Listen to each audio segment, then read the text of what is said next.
Welcome everybody. It is our beautiful Vapi HQ you're sitting in right now. We're here to congratulate you on getting into the YC badge. Applause. Congratulations.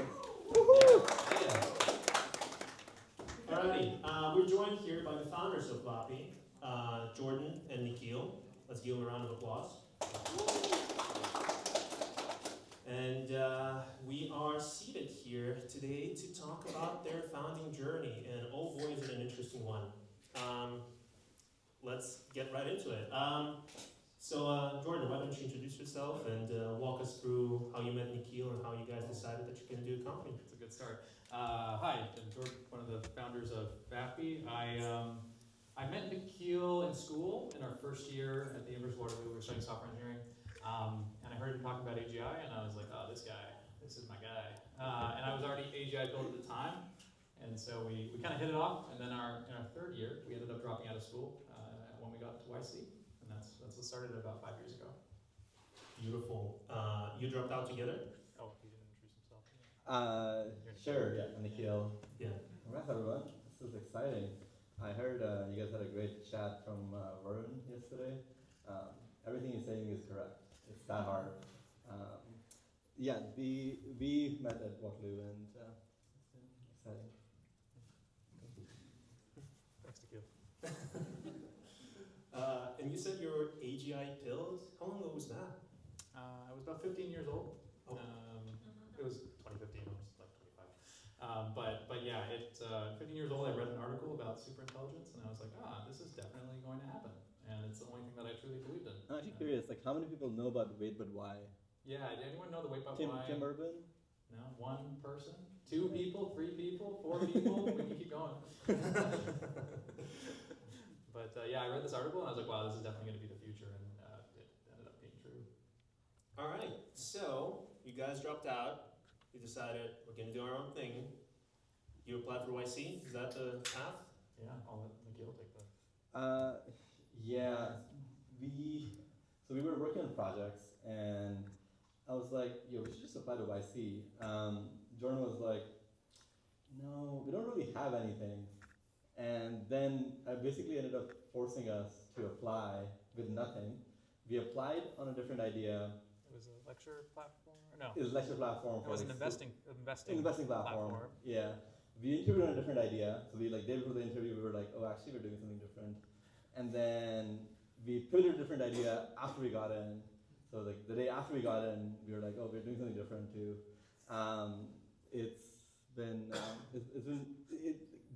The journey you're just starting is like, don't be afraid. Like, just pivot until you find that like gold. Shots on goal. It's all about shots on goal. It's not about the count. Yeah, and it wasn't so long ago. You barely can remember what you guys applied with. Well, I do remember. It was, sorry. With the application, it was called, well, actually, Nikhil and I had worked on a previous startup before. This was called Better Friend. It was like an app to make you like a better friend. It was like terrible. But then we ended up, when we applied with the idea, it was like investing in baskets of stocks. And of course, we called it Invest Better, because that's how good we were at names. And so we applied to YC with that, and then by the time the interview rolled around, we were like, shit, this idea doesn't seem that good. Let's instead use our school project that we're working on with like 3 other people as our YC application. It was like a lecture platform. And that actually ended up getting us into YC. We didn't even tell the other 3 people that we applied. So they found out like day of that they got into YC, and then they were dropping out of school. It was like insane. Okay, and didn't you guys go through like over a dozen of pivots? Yes, 12 total. 2 before the interview. During the YC batch, probably 6 to 8. 1 a year later, and then another 3 years later that we ended it. No, 2 3 years later that resulted in Vapi. Yeah. Wow, that's yeah. You gotta pivot, people. No, don't do this. Hopefully you don't, but if you are, that's fine. Yeah. Yeah. I'm really curious about like your backstory, you two together. Like, one of the most important decisions a founder has to make is who's going to be on their team. And it is a really, really tricky journey to find your co-founder that's going to stick through everything with you. You guys went through over 12 pivots together. That is incredible. That is like a testament to your, chemistry together. How did you find each other? What was the process? I don't know if this question is that helpful for those people. They have already chosen the people they're working with, But maybe the better question is what stuck us together. Yeah. Yeah. Oh, no, I was kind of joking. I think this, I guess maybe what we'll say is like going through YC was really stressful for us. We had one of our ex-co-founders, like, hopefully it's not recorded again, maybe we don't share, crying in the shower. Like, hopefully you're all good friends with your co-founders. Like you could hear like sobs like reverberating through the house like we were living in. It was like it was By the end of the YC batch, you might not be friends with your co-founders. yeah. The secret to keeping that relationship healthy for us was to level up our communication, primarily through greater understanding of what the person is saying, and there's a particular method, nonviolent communication, that we love. It's a book. We have a couple copies here. But maybe you can steal one. But yeah, me and Nikhil we used to fight. I don't know if we were fighting, but we just would just talk past each other all the time. Especially in the early days when you just all have ideas and have no data, and you're just like fighting with like feelings. And so it took us a while to get to the point where we felt like we had a mutual understanding with each other. And there's this thing that Nikhil mentioned called nonviolent communication. It's a book. It's great. And it basically teaches you how to like understand the other person first before you try to get your own point across. And that exercise is something that was like super helpful for us as founders and helped us work through a lot of disagreements. So definitely recommend looking it up. Right. Did you guys like fight physically? Exchanging fists? That's why I'm CEO. Look at those guns, bro. All right. Yeah, that's crazy. Like so many pivots you guys went through. It's really, really incredible. So how did you guys arrive at Vapi? What company is today? Oh, that's a good. Well, yeah. So I don't even know where to start. So we got our AI note taker thing. That was like a few pivots later. 3 years into the company, we got up to about $500,000 in revenue, and so it's a great company. We broke even. We were having a good time, and I think after 3 years of working on a calendar app without any clear idea of like the generational company that our calendar app would become, we just decided to pack it up. And within 2 weeks, after a conversation with Michael Seibel, who's one of our group partners, he told us like, what are you doing with your lives? Like, is this what you want to spend the most valuable like 10 years of your lives on? Just like a calendar app and running in circles and not actually making, significant progress. And he's like, something is fundamentally wrong with the way that you think and the way that your team operates. You need to like hit reset, move to SF, leave all your friends and family behind, and just like figure it out. So within 2 weeks, we left everything behind and then moved to SF and an Airbnb, trying to figure it out. And we spent a couple months in like. And then we were depressed. Yeah, we were very depressed to the point where like we were grasping at straws looking for ideas. Like we would go to food banks and stuff, not for food, but like for trying to find like good problems to solve, like the founders. But eventually, it was so tough that I ended up building an AI therapist to go on walks with every day for like 2 hours a day. And I would spend 2 hours a day talking to this AI therapist thing called Harmon. The rest of the day walking and just kept doing that again and again, building, walking. And eventually I showed it to Nikhil and I was like, look, this thing's like really good. We could be like the AI therapy company. And he was like, yeah, maybe. And we did have a few people use it and really love it and like would talk to it like 12 times a day. But I just don't think we would find a way to monetize it. Also, the heart. I think yeah. maybe this would be helpful for you guys. The biggest lesson there that I take away from that time is you really want to love the people that you're building for. The people we build for, you guys, like founders. Any of my founders can like call me 4 a.m. Like I would wake up, if there's something that they need, get it done. I'll be happy to do it. Like it's not I mean, mother is a completely different level, but like that kind of love, where just that dedication to helping someone, like truly like changing their life. For that therapy app, I think we just couldn't connect to who we were helping. And in retrospect, like when like taking that then we saw like other people building voice companies and they were trying, they were not having a lot of success. We're like, maybe we are doing a good job with like, the infrastructure here and kind of providing that infrastructure to these again other founders. But then seeing like how much like what that brought out of us, right? Like that like the level at which you want to know your customers is just so breathtaking. Like you want to know when they go to shit, you want to know their partner, you want to know like everything about their life almost, and why they're doing this. Why doesn't this matter to them? And from that, it was just so transformative. Where like, oh, if we're building this platform, we are enabling this company to exist, and that's completely changing their life. That was just from that time we just sprinted basically like 7 days a week, like 14, 16 hours a day, and nonstop for like 16 months or something, and because it was nonstop. Like this, as you guys know, there's a lot that people need, and once you kind of hit that PMF, so maybe that would be the takeaway from that moment. Just whoever you're building for, just like, is this someone you would love? Is someone you'd really just like deeply connect with, that you're happy to be woken up by, and yeah.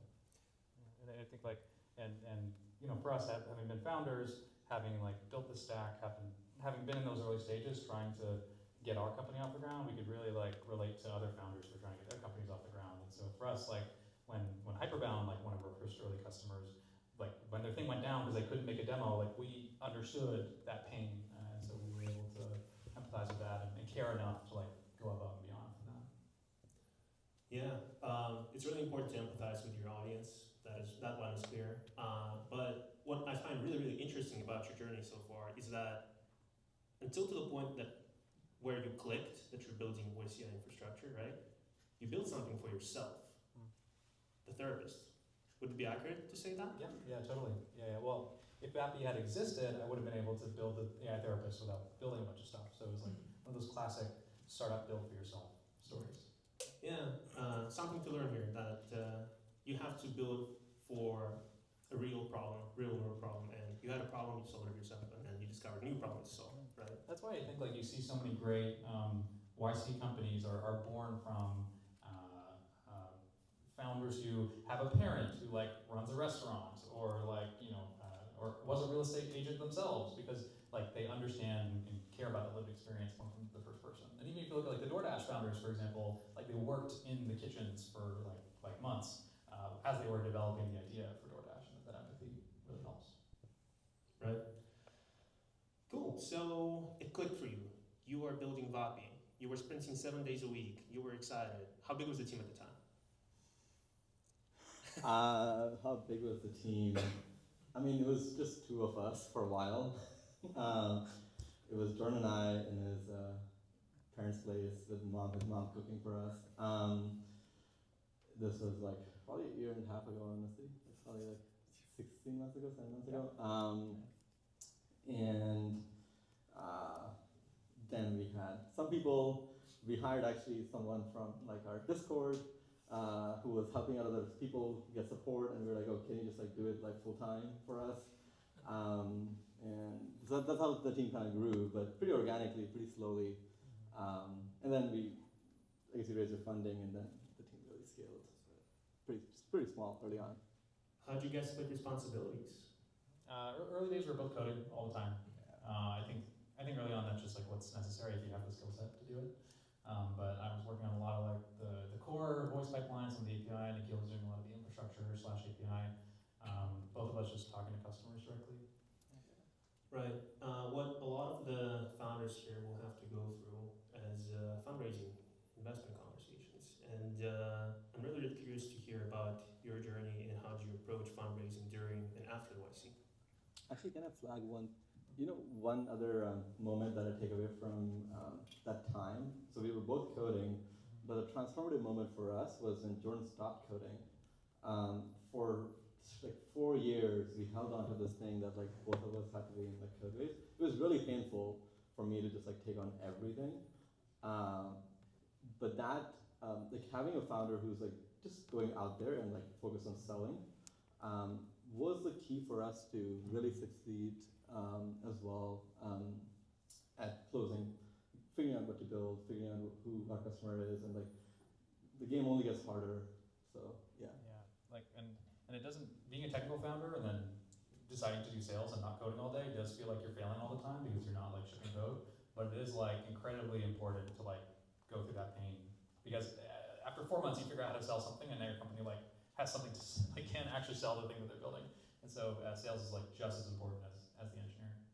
But, Yeah, sales is a part of business. How to make money, right? yeah, totally. And then back to fundraising, the most important thing about when you get to the YC batch and whatever, you might think, oh, I need to go like talk to investors and network and like whatever. No, none of that matters. Just like get revenue. Just go like build your product, talk to your customers. You're gonna have the most leverage if you just have the best company. And so that is the only thing that matters. And then the investors will just come to you. Wait, so you actually have to make money as a business? Yes. Well, you could be a pure play. Actually, it's a Silicon Valley reference. Yeah. What do you wish that you knew before your first investor meetings? What did I wish I knew before my first Investor meeting. investor meeting? Yeah, sure. Yeah, I think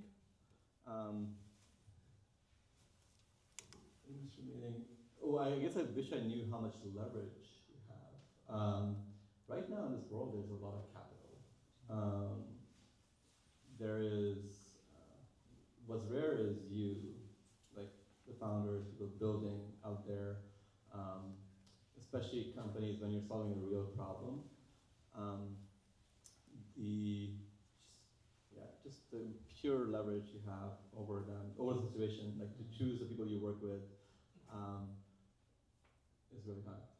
Yeah, and especially like at the end of the YC batch, they just created like such a moment of like FOMO and FUD around like all of the YC companies. And so now actually YC, when we went through it, it was like 600 per batch. Now it's like, I think, what, 100, 200 per batch or something like that. So you have all these investors that are all looking, like hundreds of them, all looking for companies to invest in. And so you really, as long as you have a great business, even if you're at the end of the batch and you haven't hit the revenue that you want to hit, like you're likely going to be in like an okay spot. But really, again, I'll double down. The only thing that matters is just like building a great business up until that moment and focusing on your own customers and revenue. Yeah. It's something that people don't know how to do when they're getting into this entire founder business. I imagine it's like one of the scariest things for founders. What was your experience of like getting better at it, and what was the process like? Yeah, me and Nikhil actually, we pitched together out of a garage. We did it for effect. We thought it would look cool. So we would go in all these investor meetings, and I think and the advice might vary nowadays, so go with your group partner what they tell you. But we went in with no pitch deck at all. It was just like me and Nikhil just like talking. And we had talked so many times with these investors that eventually it kind of just became like a scripted conversation. And so I would stack all the I would stack all of the less desirable investors at the start of the week so I could practice on them and then like have the best ones at the end of the week. And so by the time I was on my third day, I'd done like 30 pitches. And so I already knew every question that they were going to ask. And me and Nikhil had this like sick flow where we like go back and forth like really seamlessly. And so that's roughly how I approach it. Just rough preparation, but then just like a ton of rehearsal through the actual pitching that gets better throughout the week. I think Jordan does this really well. You can prepare your script. This is your far from this, but like you can prepare your pitch to be a way that they're going to react. Like you throw something out there, they're going to ask, "What's next?" And then like you say this, and then they're going to ask, "Oh, how about this?" And then you say that. So it's like it gives a real flow with like pitches, and it's not that hard. Also, get used to rejections. Obviously, I think like I don't know if there's a trick to it, but like rejections are probably going to happen, and that's just fine. Yeah, it's part of it. So, were there any rejections that were like really hurt you, and you like weren't sure if you were keep going, or? No, I don't think so. Yeah, I don't think we're ever like super bothered by, because it was just such a hot moment, especially during the remote batch in particular. But at the end of the batch, you're gonna be able to pick from like a suite of like great investors so long as you have a great company. Cool. Did you manage to build long-lasting relationships with any investors along the way? Not really. I mean, like actually after our seed round, we actually never heard from our seed investor really for like the next 2-3 years, which is ideal, right? Like we just get to build. You don't really have to think about anything. I mean, sometimes you get like really great advisory or someone who can like help, but I think at least for us, like the most helpful thing was just like having the space to kind of figure it out on our own. And so yeah, it was mostly just me and Nikhil. Right on. So all these people who got into YC here, what would you like to know on the moment you got into the batch that only you right now know? Like, what would you wish you knew? What would be the thing? I think you should say this part. You should. I know what you're gonna say. Okay, well usually I have no idea what I'm gonna say. usually he says something like it's gonna be really fucking hard. Better be ready. I'm usually the more positive one. Yeah, that's really it. Like it did take a lot longer to find. It took 5 years for us to find product market fit. Like it was a slog. Oh yeah. Yeah, go on. Yeah, I guess like you guys don't have Cybele in your batch. He's a legend. At the start of the batch for us, he has this like pitch. He just like which scares you. It's like it's the point of it. It's like guys, it's like it'll take 5 years. Like, it's gonna be really fucking hard. This entire time you're like looking at it and you're like, nah, bro, next year unicorn. You're most likely wrong. It's most likely going to be like 5 years, and it's going to be a slog. He tells that from his story of Twitch. In retrospect, it's like, oh, it's easy, you know, like it's like step by step. Really care about your customer, like fucking change their life. Like make sure they pay you for it. Learn how to charge a lot for it. It's enterprise, and then scale the team. Yeah, like how hard is that? And I think the one thing, like me and Nikhil are definitely not the smartest founders. We fucked up all over the place. Not even like the smartest guy. Nikhil's like technically, but like the one thing that you can have as a founder, like no matter what, is just like the grit to just like continue and just like keep going. Like that's the only reason that Nikhil and I's like failures over like 4 years kind of met this moment of opportunity was just because we just hung on long enough for us to get there. And so that's probably I think the most important skill as a founder. And also learn, like don't just keep making the same mistake. Yeah. Well, we did that for a few years. But. Yeah. Okay. On the top of that, then the question is, if you were to go through YC again, how would you approach the 3 months differently? In what ways? Was 3 months. How would you approach the 3 months differently? How would you do it differently? How would I do it differently? I think that moment that Jordan talked about with demo day is actually like surprisingly powerful and surprisingly rare.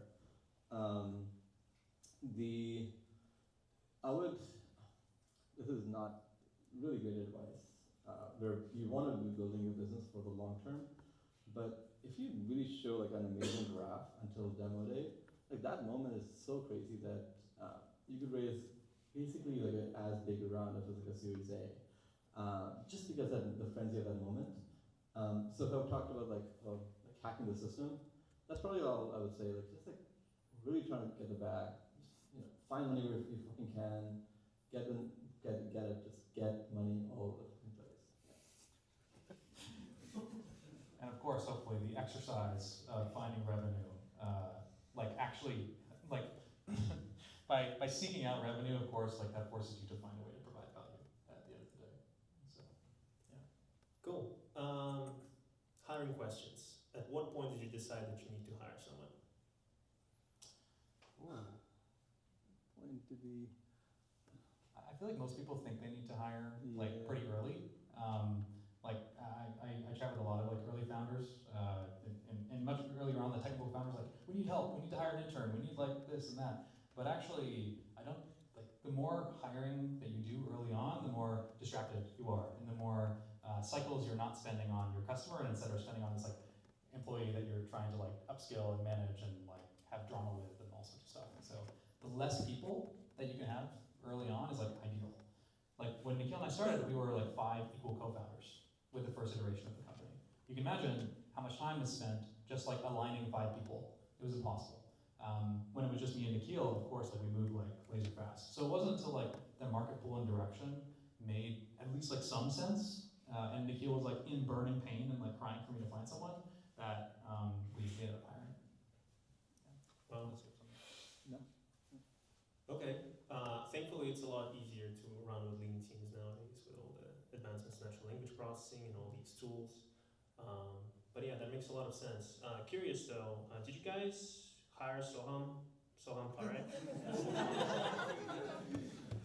We actually did. he just applied one day. I think he even reached out in a cold email. He was like, yeah, I worked at Google and all these other places. I'm like, really? Okay, cool. Talked to him. I was the one who did his technical interview. It was maybe in October last year. And he's cracked.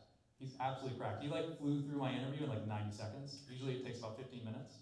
And so really technically, so of course we like brought him on immediately. He was like in our office for a week working. And then he just kind of like disappeared one day and it was never to be seen again. He just like stopped responding to emails and then we just saw his face like 2 days ago on Twitter. It's hilarious.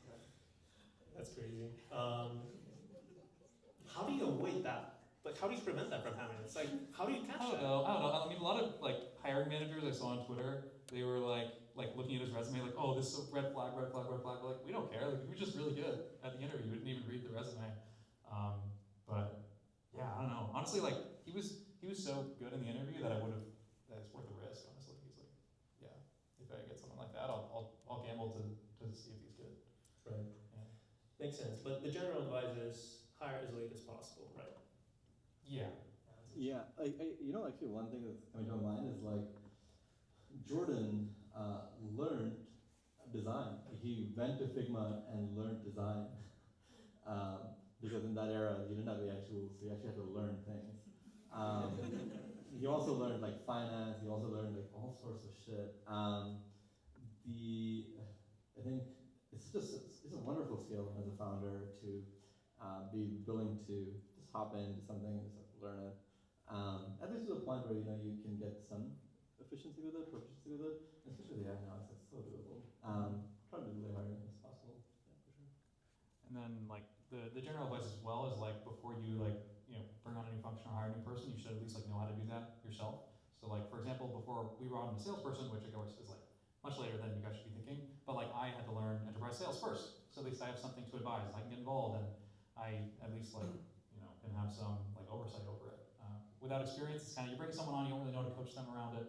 And every founder should know how to sell their product better than anyone else, ideally, right? Like you're the founder, you have like a superpower where like you made it, and so ideally you should be good at everything at your company, yeah, or okay. Yeah, right on. I'll ask a final question. If you were to get into this YC batch right now, start all over, become a founder all over, what would you build? What would be your idea? Oh, I have so much. I am letting you. Bro, knowledge dropped. Y'all have the easiest time ever. It's like so good right now. My favorite kind of companies right now are the ones that are taking a service and fully solving it end to end. Like AI accounting, like AI marketing. It's like just take a service that like people hire for and figure out a way to like automate it, like have something in the loop. But I was reflecting on it. Isn't it crazy that like Waymo is a driver? Like they pitch their company as a driver. It's like there's people that we know that are drivers, and now there's only one driver. It's like that's going to drive everyone. So I think that thing is like kind of really cool. Like you can build an accountant. It's like the accountant for the world. So that's my favorite. Yeah. What do you think, Jordan? I think there's a lot of phone calls in the world. So, honestly, God, though, it's like such an easy company. Like you just have to go and find a way to like capture some call volume in like some vertical, and then you just like look around and you're like, oh, I'll use Vapi for it, and then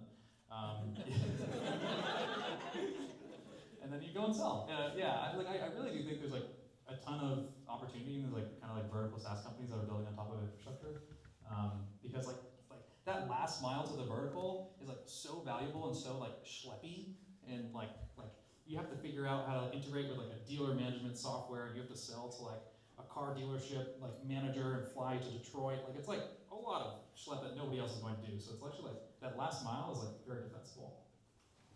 Interesting. Yeah, and if you do end up building a voice code, don't mean to show, but Vapi is the best way, and it's the easiest. Just telling you. It's not bad. Anyway,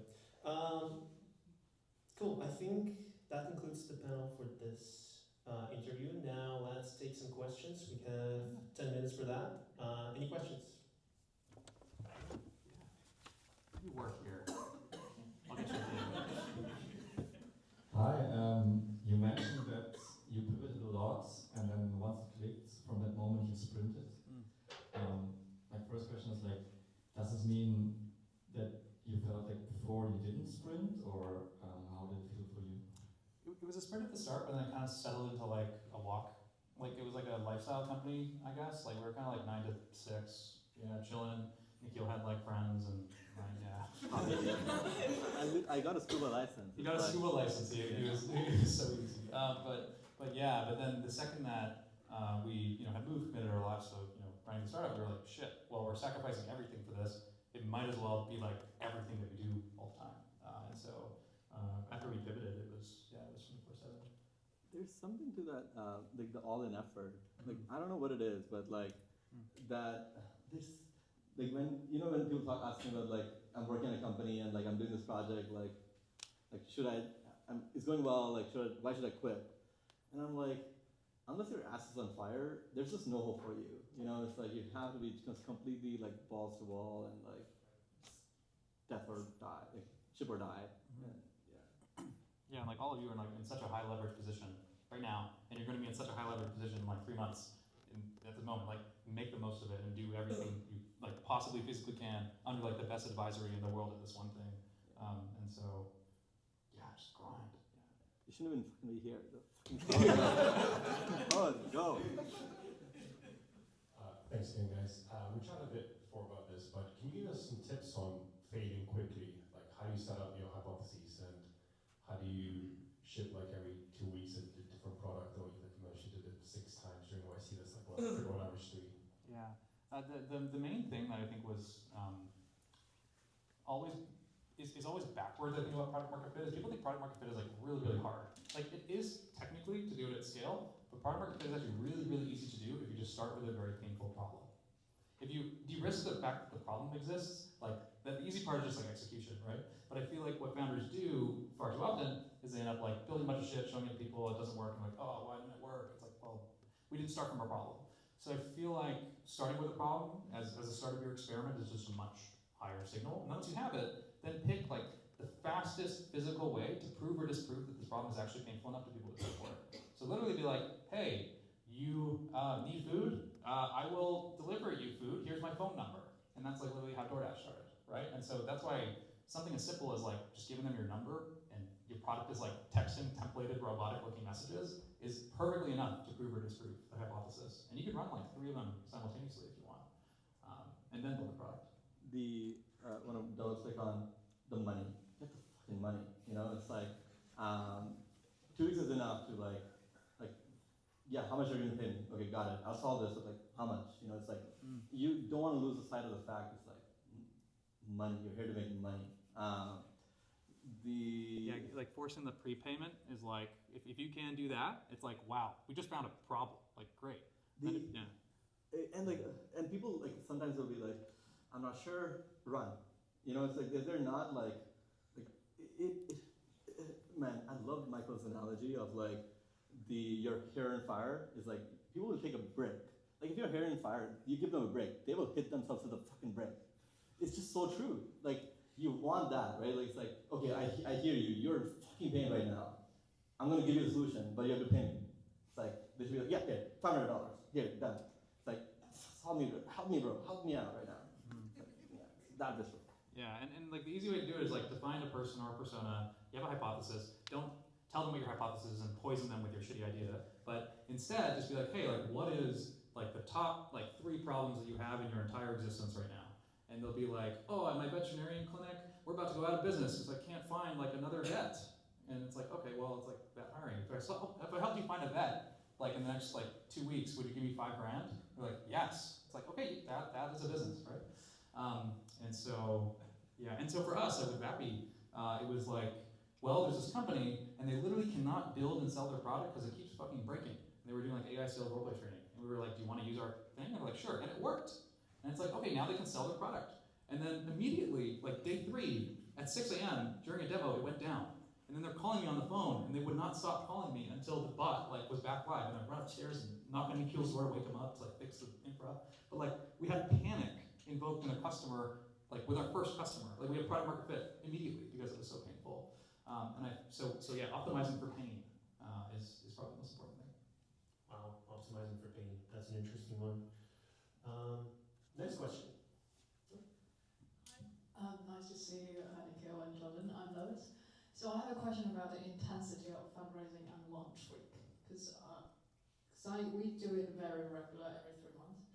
We have a lot of tractions, and we sure have customers that even when the product was not ready, they were like, please, I want to pay you, and please do this.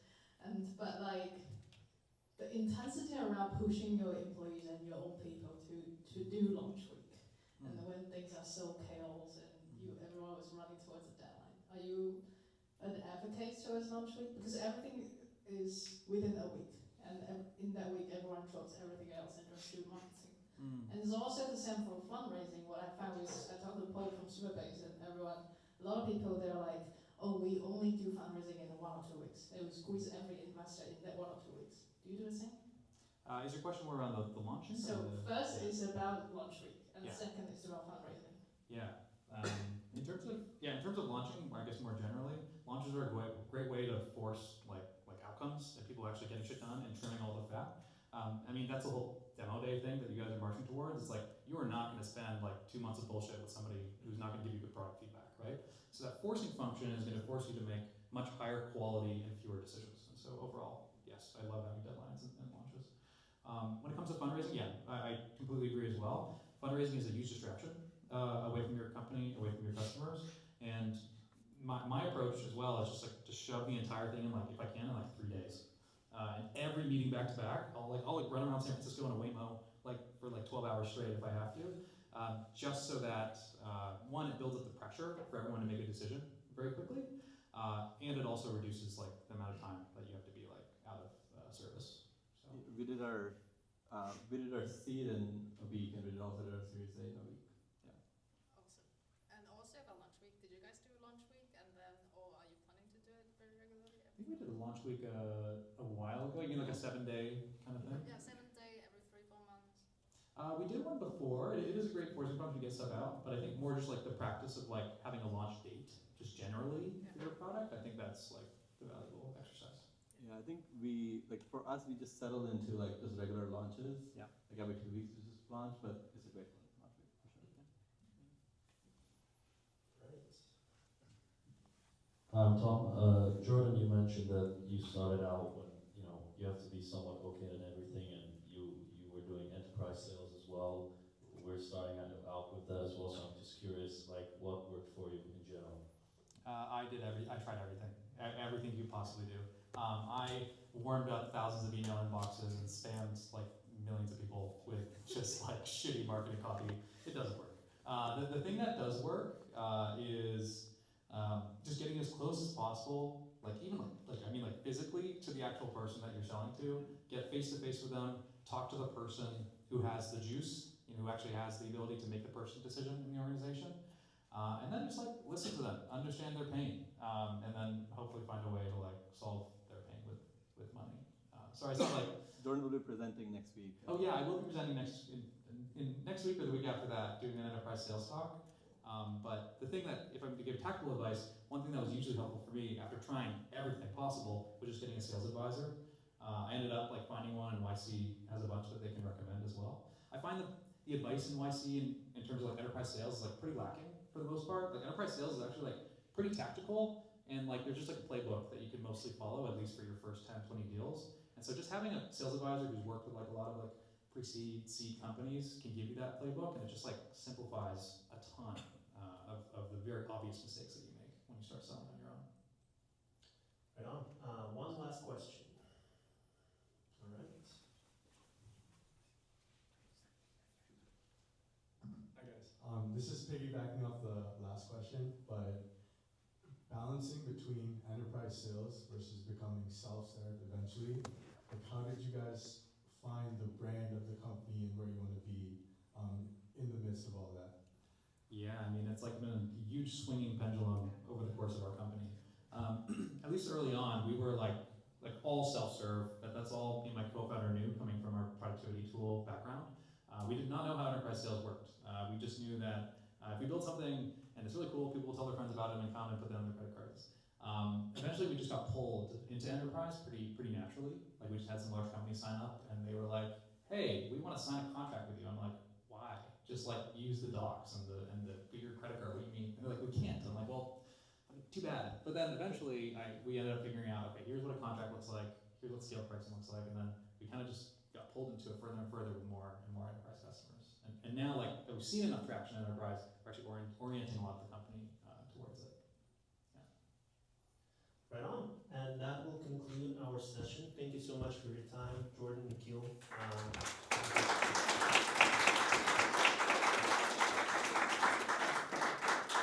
You're free to hang out here for an hour or so. We'll be chatting. You'll get the opportunity to ask more questions if you have any for Jordan, Nikhil. And the entire Vapi team is here, so if you have any other questions about YCI, building the Vapi, we're here to help. And we have an excellent startup program, so if you're a YC founder, you want to talk to us, we're happy to help. Oh, yeah, we got like tons of free minutes and stuff, and like better pricing, and yeah, a bunch of stuff. So feel free to chat with our team. Right on. Thank you, everybody.